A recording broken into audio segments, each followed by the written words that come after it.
So for this video, this is going through your timed practice. So not bad, you guys were able to finish most of the questions in time. Okay, sorry, the moment where I'm recording this, currently I'm at a hospital, so I didn't bring along with me the scripts. So I forgot actually who did well, but I'm sure I would have affirmed it when I return it back to you.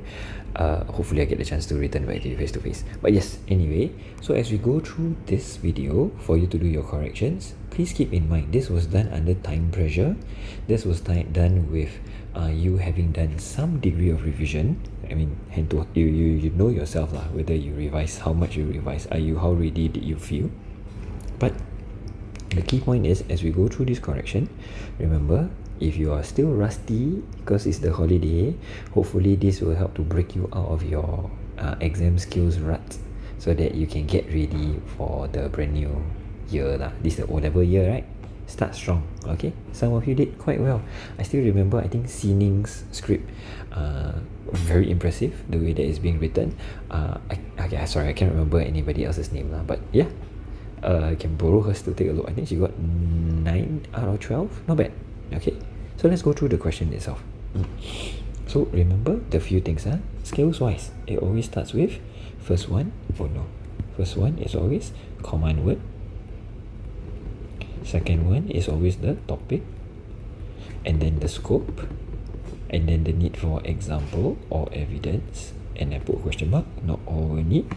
The number of points, which again is determined by the end and the number of marks. And finally, after looking and knowing what the question is asking for, to actually plan what is the answer to the question, so that then you can start writing the 4 or 5 marks. Okay, I remind you one more time. If say there's a 1 mark question, that means you have about 2 minutes for you to answer it. That means in a 4 mark question, you have 8 minutes. It doesn't mean you straight away start writing. Rather, you should dedicate 1 to 2 minutes to plan. Because once you plan, you probably only need a minute for you to write to get the mark. So never sacrifice the time needed to plan. So let's go through the question. Shows a 6.3 magnitude earthquake in Christchurch, New Zealand. So from this context, you already know this is a developed country in 2011, quite a while ago, okay? Using photograph A, describe the impact of the earthquake. So you already know command word here. Okay, then after that, we already know impact of earthquake. That is the content, the topic. And specifically, they ask you to describe the impact, not describe how the impact happened. So describe the impact. So this is the scope. Right? They are already nuancing it for you. Not about process, but just the outcome itself. Alright? Then here, using photograph A, obviously you need evidence. And this is a 4 mark question. So obviously you need how many impacts? 4 impacts. Okay, so you can see the way that I mark. I think with the exception of 1 or 2 of you, after that I started marking in a particular way. Okay, I would tick if you have a social impact, if you have the economic impact, if you have environment impact, and if you have physical impact. Okay, many of you qualified for the physical point because you talked about the destruction. Oh, one more. You can also get a mark for services. Okay, so what do I mean by each one of them? So I'm going to unpack. Based on the photograph itself, I may not actually be writing out the sample answers for you to copy down, but rather I want you to be able to see what this question asks for. Okay, remember, in an explanation is E plus L. You tell me about the process, you tell me about the outcome. Sometimes the question may be asking describe how, so the focus is on the process. In this case, it says describe the outcome, describe the impact, so it's more on the outcome. But nevertheless, it still is an impact of an earthquake, so you cannot make it completely independent. If say, for example, you say that, oh, there are loss of lives happening here because the people died, and therefore they are no longer living. Right? Very detailed description of what is meant by people dying. Doesn't mean you get the mark, because I still don't know what the heck it is. Why is it an earthquake related question? Okay, so first point, talking about destruction of property. You can see, simply put, vibration causes buildings to collapse. Okay? This is describing the process causing a physical impact where the debris is everywhere. as seen in the photo. At the center and right side of a photograph. Okay, so this is one example. I'm not going to do this for every single point. This is one example for physical damage. Okay, physical impact still does qualify. Some of you talk about the bus and you talk about the building like as if it's two separate things, but actually the whole idea is things get broken. So it's still 1 mark. Okay, so this is the physical point, which most of you managed to get. Then some of you are able to bring up the fact that when transport is affected, means roads are affected as well, meaning rescue services cannot get to you.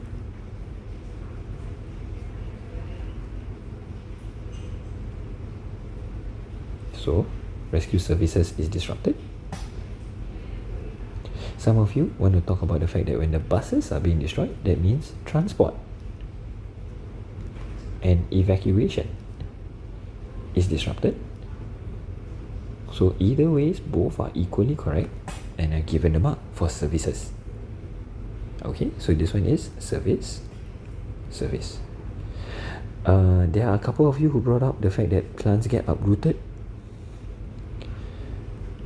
and I don't mind giving it because you can see it is part of the evidence here. It is an outcome, but I want to know the description of the impact. So what, right? If animals lose habitat, then I can give it to you. I mean, it's a bit of an inference, but it's a logical inference. I don't mind giving it to you. Okay, next one we're talking about would be the social one. So already done, services, physical, environment, social one. Some of you are talking about the fact that there are rescue workers, meaning that they are there to save people trapped in the debris, right? That is logical of an inference for you to say, and therefore this may result, which may, if it's delayed, may result in death, loss of lives. So this is a social impact. This one I have accepted. There is one that I didn't accept, is when people die, therefore there will be family members who are traumatized. I think I mentioned this when I first taught it to you. Okay, go direct. If there's a direct one that you can quote using evidence, that's the one for you to write about. The trauma arising from it, this is indirect of an impact, don't write. Okay, then you just go, what? The death rate is actually very low, but you say death rate is high because people are suicidal because they lost their family members and their loved ones because of, so then it becomes super indirect. So be more direct, what you can see from the photo itself. Okay, so that's the social one. And then the last very clear one is out of the physical one. That means people, the government need to spend money to repair infrastructure. Then this one will be the economic point. Also accepted is people lose their property and they need to spend money to replace it. Also can be accepted as an economic point. So you can see actually there's a wide range of points you can talk about. I think effectively I got like what? 1, 2, 3, 4, 5, 6, 7. 7 points worth for a 4-mark question. Don't need to write all of course. Okay. Then move on. Now this obviously is a comparison of the two earthquakes. So you can really see from the question there's a comparison involved. So the question is saying, using information from table 1, explain why, so command word, and specifically they are asking for reasons, right? The earthquake in Haiti is more catastrophic. So this is a comparison. Remember we did this in class just before the time practice, right? This kind of thing seldom will be standing on its own, but rather it's about how to show one is more than the other.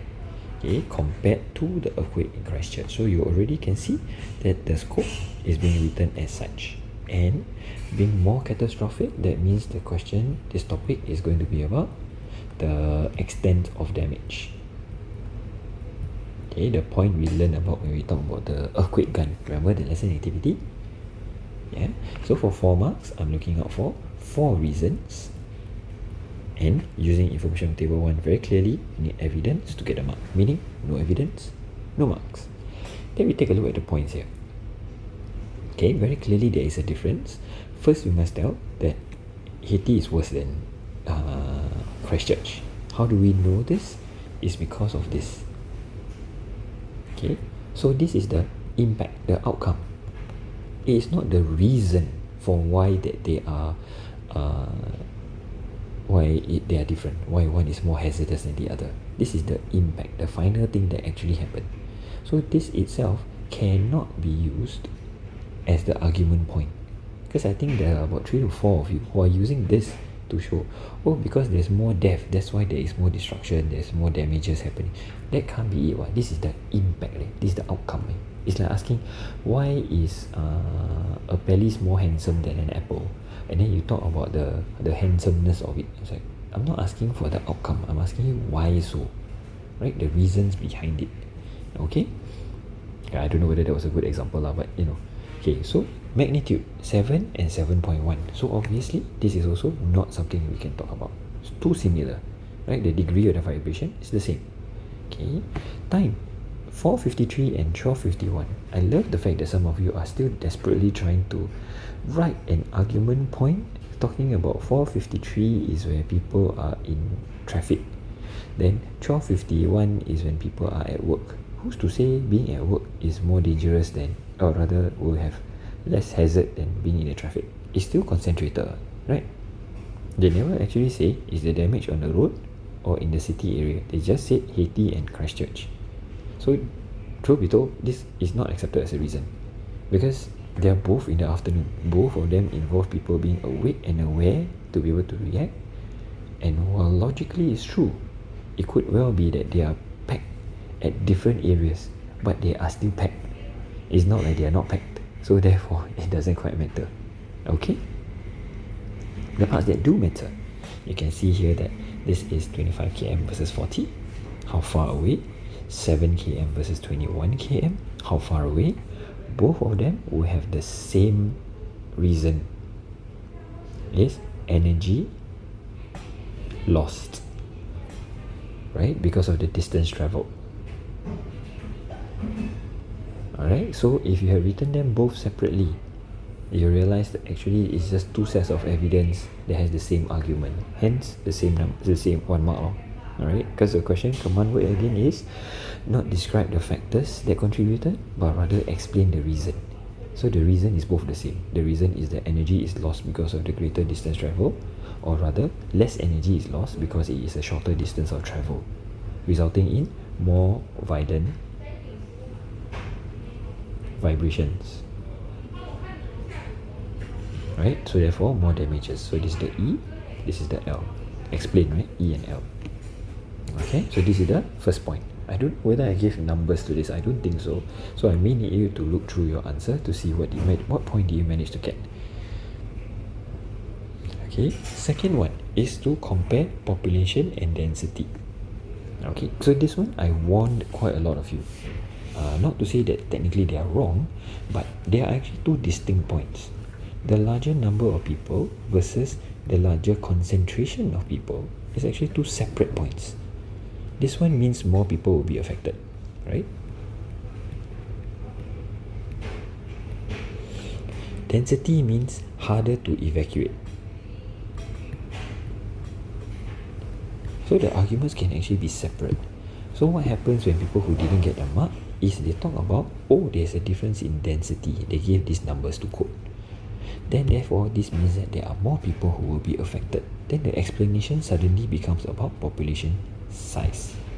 Then you see, your evidence is density, but you're talking about population size, so you didn't get any of the marks, when actually you could have gotten two separate marks.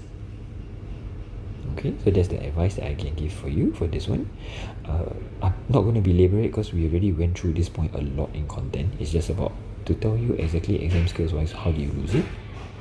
Last point, or rather, there's actually another point, but the next point we're talking about is this level of preparedness. Okay, I wish I can remember who was the one who wrote this, talking about the fact that it's mid 1700s. Therefore, reason why I'm impressed by that person is they use this word complacent versus 1994 recent. So they are more aware of actions to take, which I thought was brilliant, right? It is true. Mid-1700s means they don't think it will happen again, means they are more complacent. Or you can also use the argument mid-1700s means they have forgotten or they did no longer put in place any preparedness strategies, right? So either point could have been accepted, or both points could have been accepted for you to be able to use this. So it's two separate reasons for why years as an evidence matters in determining how much damage. Okay, so this one, as I mentioned, right, is the third point. Even though you could have already gotten potentially 2 marks here, you have gotten potentially 2 marks here and 1 mark here, so total you have gotten 5 marks already. Where is this hidden 4th mark? Hidden 4th mark is in building quality. Where do I see this? Okay, it's in talking about the homeless people.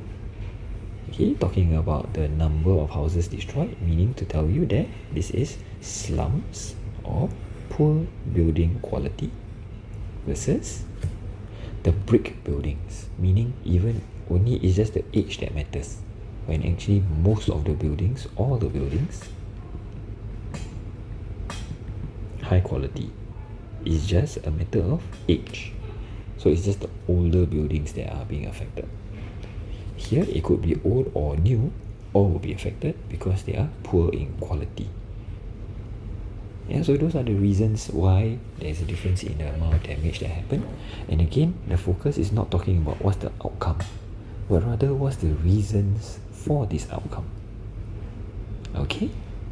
Feel free to pause, rewind back as many times as you need to get a grasp of how to answer this type of question. As we move on to the next question. Now this next question is a lot shorter. It's just asking you explain how building design can effectively reduce the extent of damage. Right? Actually, for the coming two questions, I think I want to breeze through because, okay, for one, this question, it's more technical. It's just based on the photo itself. I can see here the fact that it is effectively is supposed to reduce vibration, right?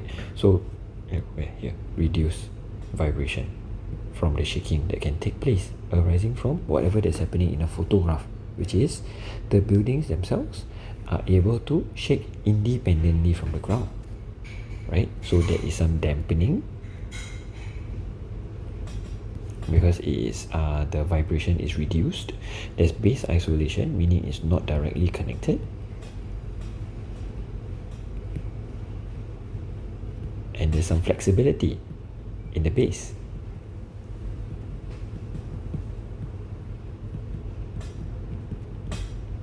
So these are some of the key things that you can see from the photograph itself.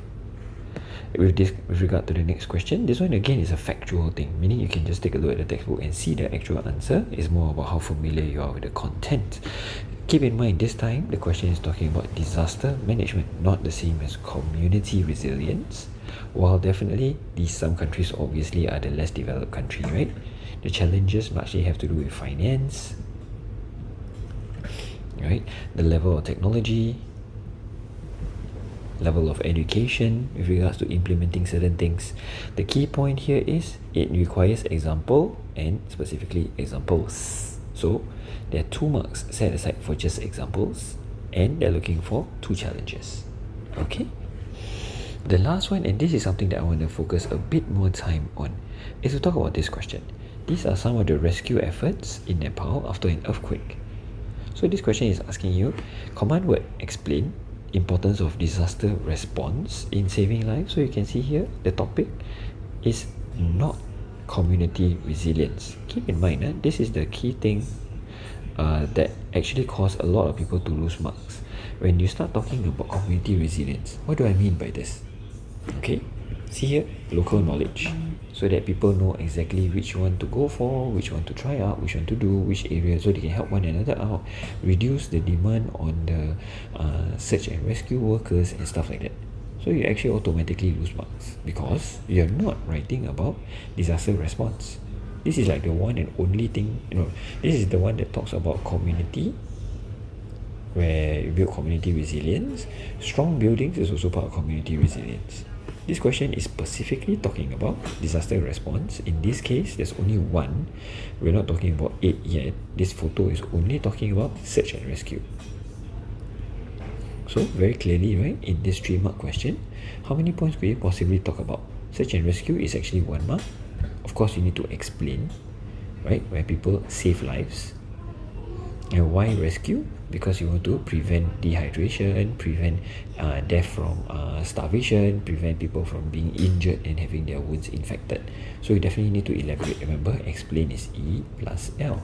And in this case, it's not explain how, but rather explain the importance. Explain why do you need to do this. Right? So you need to focus more on this part. Alright? So that's one. Then after that, where does the other marks come from? The other marks come from all these other things. Rescue dogs, lifting equipment, video cameras, listening for survivors. This one can, this one can, this one can, this one can. All of them are elaboration mark. So you can see in my marking as well, I will take and put elaboration if you are able to use any of them. But if you were to use all of them, it will still be the same thing about how are they important.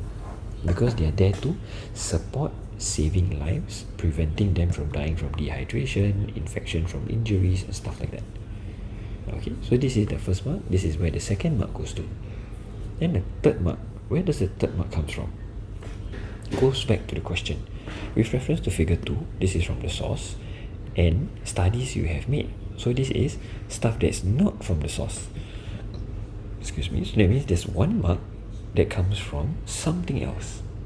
And the something else still has to be a disaster response. So this something else can be about providing aid, right? Providing supplies, the social aid, right? By providing medical supplies, by providing food and shelter and stuff like that. So this is where the third mark goes to. So effectively, this is where the 3 marks are. So we can see actually it's quite nuanced. It's quite unique in the sense that this question is not just asking you regurgitate, or rather they give you everything here, everything is relevant, which is not true. This is not relevant, this is not relevant.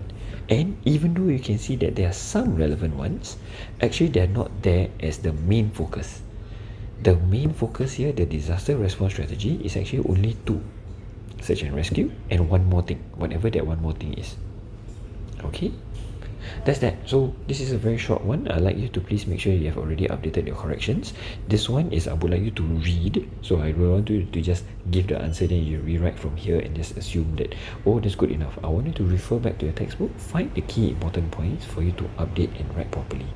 Key important, everything is key and important. The important thing I want to highlight here is when it comes to examples, is always example with elaboration to make sure that it's used for you to get the mark. Okay, so again, props to those of you who managed to do well. There are some who got 9, 8s. There are also people who have shown tremendous improvement. Trishu, I still recall you got 6, even though it's a pass, but it is still an improvement relative to some of the other works you've done in terms of quality of your responses. And also there are some handful of you who I can see you study, but your exam skill is a thing that cost you. So some of you got 4 marks and stuff like that. Okay, so don't let this be a repeat. So again, every single juncture that we go through is for you to learn from, so that you don't repeat the same mistakes again for the next one. Next one might well be the TA one itself. Okay, the topics to which are already shared in Google Classroom. Alright, thank you guys.